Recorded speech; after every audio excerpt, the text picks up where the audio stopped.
Il est venu aussi pour mettre la main dans la pâte, afin que le Nord Kivu, le Sud Kivu, l'Est de la République démocratique du Congo puissent recouvrer la paix et rien que la paix. La Kabange, nous avons parlé de la paix et nous avons montré au président de la République que nous voulons la paix et rien que la paix.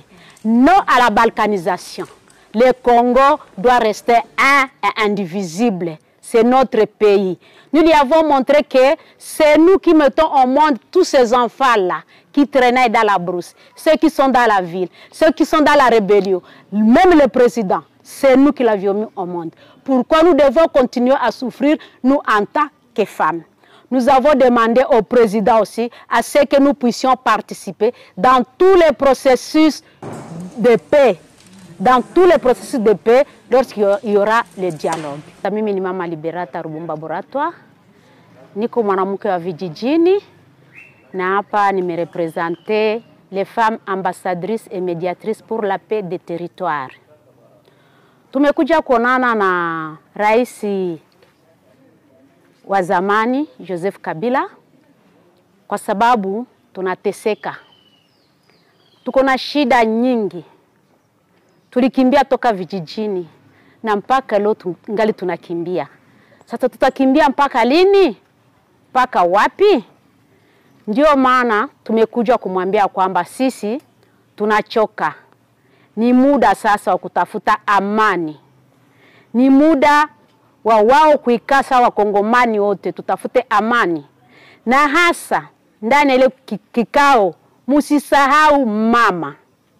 Tulisisitiza hiyo kwa maana wanaume peke yao wanafanya vita, lakini sisi wamama tunaleta amani. Sisi tunafanya amani. Tumeonyesha rais ya kwamba hao watoto wote wenye kuwa porini ni sisi tuliwazaa. Wenye kuwa mjini sisi tuliwazaa. Rais ni sisi tunamuzaa. Kwa sababu gani sasa sisi wamama ambao tuliwazaa tunaweza endelea kuteseka mpaka leo?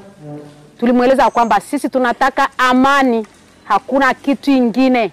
Amani ndio tunataka, na wakati wa mazungumzo wasisahau mama ndani ya mazungumzo, kwa maana mama ndiye mshauri, mama ndiye ananongoneza mume wake ndani ya lisikio, na mama ndiye akaketi pamoja na wababa. Tunajua kama amani itakuja, kwa maana tutaweza kuambia watoto wetu wote watie silaha chini, wenye kuwa mgini tujiunge sisi wote, ili Kongo yetu irudi Kongo ya zamani, isiende kugabulika vipande.